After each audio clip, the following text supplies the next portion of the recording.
This video is on metal-oxide-semiconductor field effect transistors, and more specifically on inversion. So let us talk about the N-channel Mosfet. And in an N-channel Mosfet, we have two N+ diffusion regions that serve as contact, and those are contacts for the medium right between those 2 points. And then we overlap a gate oxide, an insulator, here right above that conductive medium, and that's to build a capacitor that is from the top of that oxide to that conductive medium, and that way we can control what's happening underneath. In the case of inversion, we're going to apply a gate voltage that is greater than a threshold voltage, and let us look into that more specifically. So let us imagine here that we connect ground to both terminals of the conductive medium, but on the gate here, which is a gate source voltage, we apply a voltage that is higher than the threshold.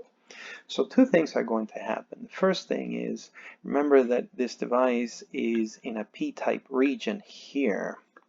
Well, the holes that are immediately underneath the gate oxide, since we're putting a positive voltage on the top, they're going to be repelled away from the region immediately underneath the gate. So then we create a region here that is depleted of carriers. But if we apply a positive enough voltage, then we're going to attract electrons from this diffusion regions on either side, and they're going to be attracted toward the channel. And more specifically, what's happening here is as we increase the gate source voltage, we're reducing the barrier that electrons need to overcome to diffuse into the channel region.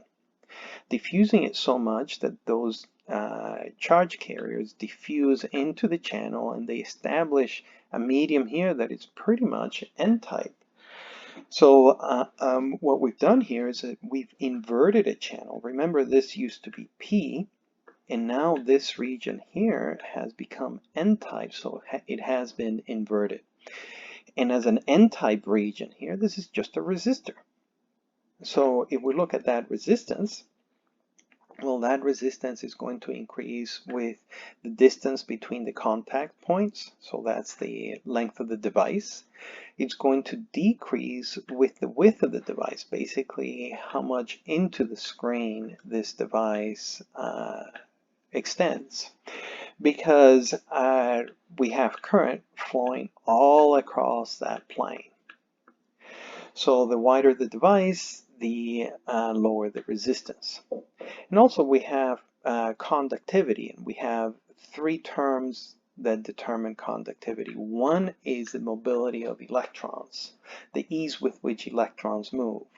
The other one is charge, which is determined by the voltage across the effective capacitance that we have across this oxide. And remember, we only have charge when the gate source voltage is greater than the threshold voltage. We can rewrite this slightly differently. We can combine, let me remove markers so we don't have so much clutter here. We can combine these first two terms into what we call the transconductance parameter. And that's basically to indicate the conductivity of the device, baseline conductivity of the device. Then we can combine VGS and VT into one term. So VGS is the difference of gate and source voltage. VGST is the difference between VGS and VTN. That's kind of convenient, but we also have a name for this. We call that gate drive, because that's basically the voltage above the threshold that we avail. And we only get this kind of conduction when the voltage is greater than that threshold.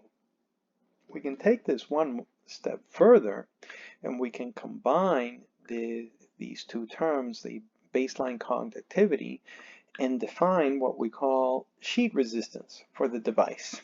This is very convenient because this is the resistance of one square. So if we count the number of squares and we multiply by this sheet resistance, we get the total resistance of the device. So here the length over the width is basically how many widths there are how many widths across the length. So length over width gives us the number of squares of the device. That times the sheet resistance gives us the total resistance. But let us go back into the transistor and let us talk about triode. Triode, by definition, is when the drain current and the current through the device is sensitive to both the gate source voltage and drain source voltage. But that current is nothing but the voltage across the resistance here. So we put the voltage and then we just use the resistance we just derived and put it down here. So that current is going to increase with width, is going to decrease with length, is going to increase with the transconductance parameter, and it's also going to increase with gate drive. But notice we have another term here. What's happening there? So what we're saying here, let us put ground here, and then we're applying a positive voltage across the gate, but now we're also applying a positive voltage on the right hand side of the device.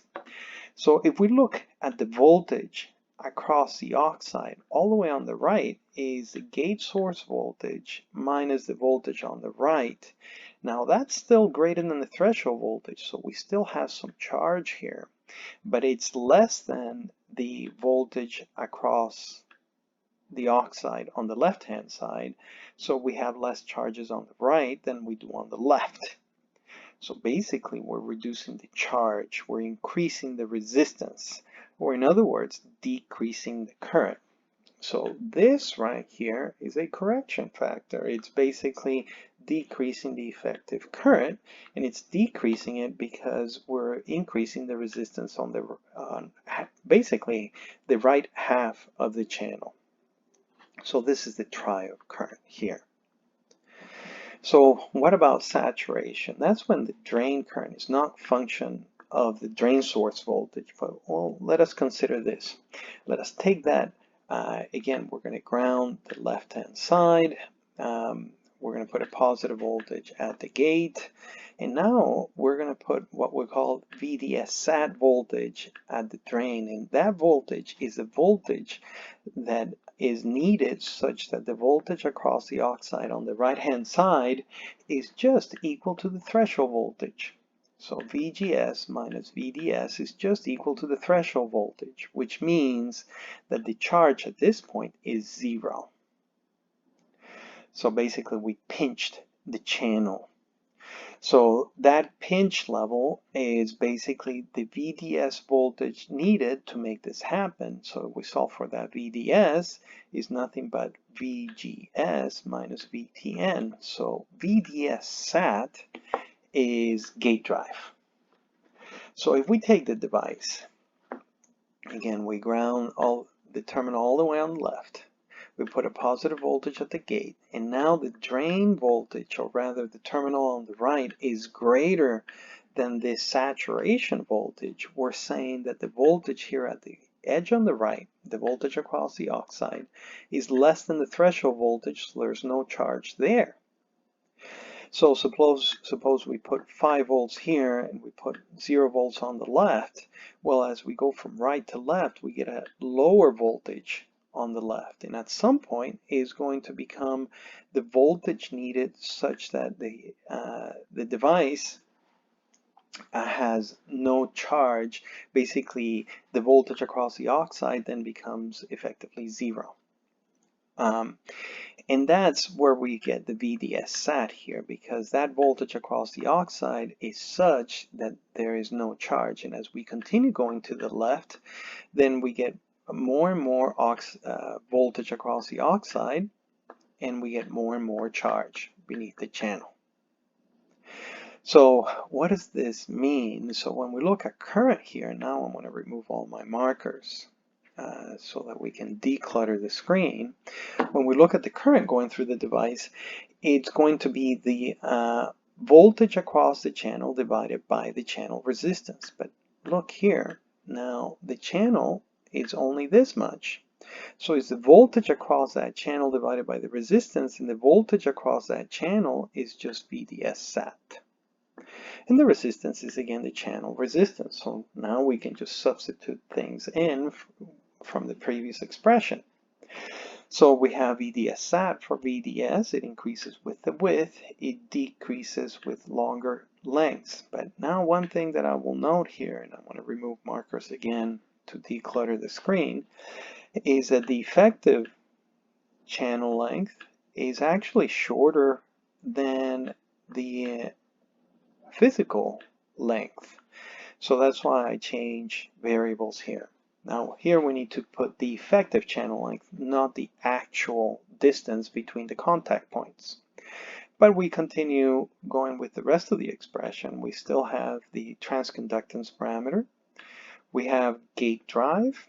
And then we have this correction because the charge on the right-hand side of the channel is lower than on the left-hand side. But notice that this VDS sat here is just gate drive, and VGS minus VT is gate drive, and this VDS sat at the beginning is also gate drive. So if we factor this out and multiply it times the first gate drive, we get the gate drive squared. Then here we have one gate drive minus a half, so the difference gives us a half left, and that's where this 2 comes from. So, okay, so we've accounted for everything here. We have the length, we still have the transconductance parameter, but notice that here now we're back to the physical length. So now here we're going to do some modeling trick. So we're going to remove the markers here. And what we're going to say is that we know that the distance between the contact points is the length, the effective length of the device, but as we increase the drain source voltage, that channel length becomes shorter. In becoming shorter, it decreases the resistance and increases the current. So instead of putting the actual effective channel length here, what we're going to do is we're going to put a correction factor here, that when we increase the drain source voltage, we get an effective increase in drain current. So this right here is what we call the channel length modulation parameter, which is modeling how the channel length varies with respect to the drain source voltage. So this expression here then describes the saturated expression for a MOSFET. So, and let me remove markers here again. Here we have something that is very useful, and is that we know that this is gate drive, which is this one here, and it's also VDS sat. We can solve for that from that expression. So basically we'll rearrange the expression. So we take this 2 and move it to the left. So multiply top and bottom by multiply both sides by 2, so we get the 2 on this side. Then divide both sides by the width over length. So we divide it on this side. Divide both sides by the transconductance parameter. We get it here. And divide both sides by the channel length modulation correction here, which we get here. So basically what we're saying with this is that VDS sat follows this expression. And this is very useful for design. One more thing that we can say here is if we make the length much longer than the minimum length, so imagine that we had a device and the length is this long, when we look at channel length modulation, the effective length is actually, the variation is a very small fraction of the overall length. When that happens, this channel length modulation effect is so small that we can neglect it. It can be on the order of maybe 1% or 1 to 5%. So let us remove markers again here, and let us talk about body effect. And body effect, what we mean to say by that is that the current is also a function of the body voltage. So if we look here, so far we've assumed that the source voltage is ground, the gate voltage is positive, and the voltage on the right hand side of device is also positive. And we've also said that the body voltage is 0, but what about if we make it positive here? If we make it positive, we're increasing the voltage of the entire body. So increasing the voltage, making it positive, we're also going to establish a field that it's going to pull electrons into the channel, which decreases resistance, increases current. And how can we model that? One way to model that is to say that it effectively decreases the threshold voltage. So we look at this expression here, we look at the effective threshold voltage is the zero bias threshold voltage, which is when the body voltage and the source voltage are the same. So when there's no body effect, then this is the body effect parameter or bulk effect parameter. And when the bulk source or body source voltage is 0, let's say this is 0 here, we see that we have this barrier voltage, the square root of that, and minus the square root of the same barrier voltage, we get this whole term here at 0. So the threshold voltage is equal to the zero bias threshold voltage when the body terminal is grounded and the source terminal is grounded.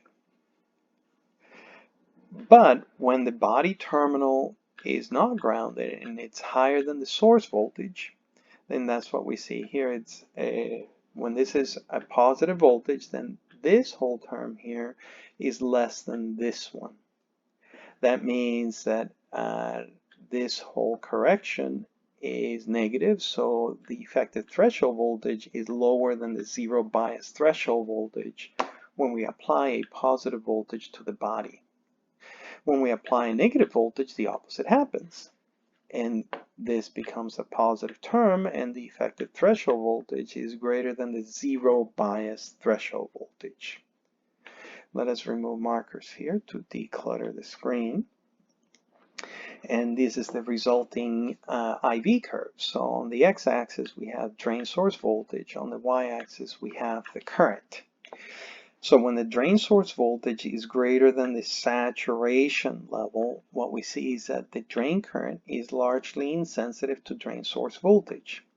But as we increase the gate source voltage, we do get higher and higher currents. When the drain source voltage is below VDS sat, now the drain current becomes sensitive to the drain source voltage, so we see here that the drain current starts decreasing. When the drain source voltage is 0, there is no drain current and it goes to 0.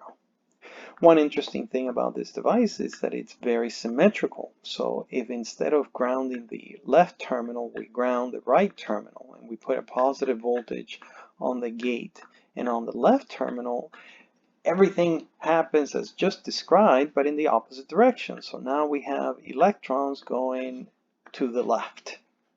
What that means is that we have negative current. So we have current here, negative current, when the drain source voltage is negative.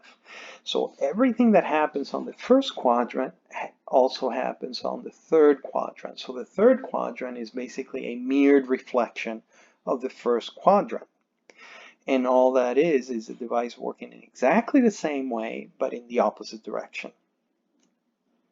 Now the symbol that we have for this N-channel MOSFET looks like this. Remember, we have an insulator to the channel, and that's basically a capacitor from the top of that insulator to the channel. So we draw this as a capacitor.